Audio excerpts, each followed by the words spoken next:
Ассалаумағалейкум достар, баршаңызға сәлем. Достар, өте сұмдық жаңалық, өте маңызды жаңалықпен сіздермен бөліскелі келгенім отыр. Сіздерден өтінішім мейлінше көп таратып, және лайк басып, подписка жазып, комментарий қалдыруыңызды сұраймыз. Достар, мені қарап отырсаңыздар, мына жерде абыр-сабыр болып, есіміз ауып, есеңгіреп жүргенде дейді, мына жаңа НПА Еговта ілініп тұр дейді. Яғни бұл жерде мысалы сіздің мектепте оқитын, балабақшада оқитын балдарыңыз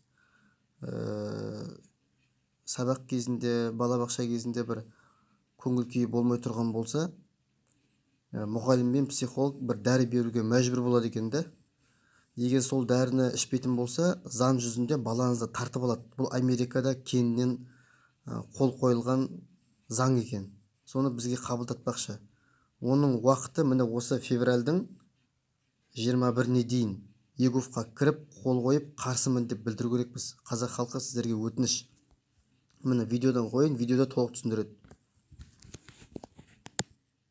Ассалаумағалейкум, қазақ елі. Бүгін 12 ақпан 2023 жыл. Мындай бір сұмдық заң шығып отыр. Мына Еговтың ішіне кіреміз, открытое правительство. Сосын мына жерде открытый НПА дейді. Бұл деген заң. Ішінде біздер заңға дауыс бере аламыз. Ішіне защита детей от насилия деп терсеңіз, защита детей от насилия. Поиск.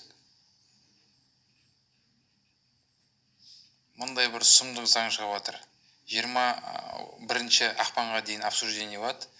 Об утверждении комплексного плана о защите детей от насилия, превенции суицида, обеспечения их прав и благополучия. Мына заңның не екенін айтайын мен деген. Бұл заң деген, қысқаша айтқанда, енді мында ішінде ашпасаң сөздер көп, өтірік сөздер. Қысқаша айтқанда, бұл заң деген Европада, шетелде өте қатты жұмыс істейтін заң, мясорубка сияқты жұмыс істейді. Бұл заңның ішінде, мысалы, мектепте сіздің балаңыз настроение шамалы деп, мысалы, мектептің психологы айтатын болса, немесе бір доғдар айтатын болса, онда сіздің балаңызға психотропный препараттар, наркотический психотропный препараттар сіз балаға беруге мәжбүрлейді, міндеттейді. Егер сіз бермесеңіз, ювенальный закон, Қазақстанда бар ғой ювенальный закон, сол ювенальный закон жұмыс істейді де, сіздің балаңызды тартып алады. Қысқаша айтқанда осылай. Қырған комментарий, дизлайктар толып тұр.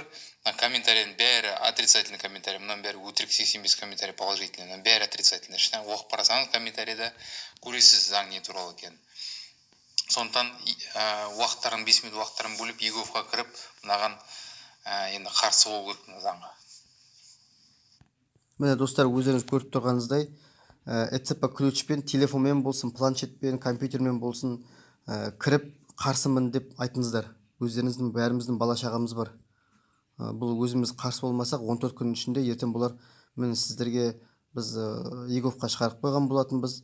Сіздер неге өздеріңіз қарсы болмадыңыздар деп, банағыдай өздері заң жүзінде сөйлеуге құқылы бар. Сол үшін біздер қарсы болу керекпіз. Әрбіреуіміздің бала шағамыз бар, бала шағамыз аман болсын.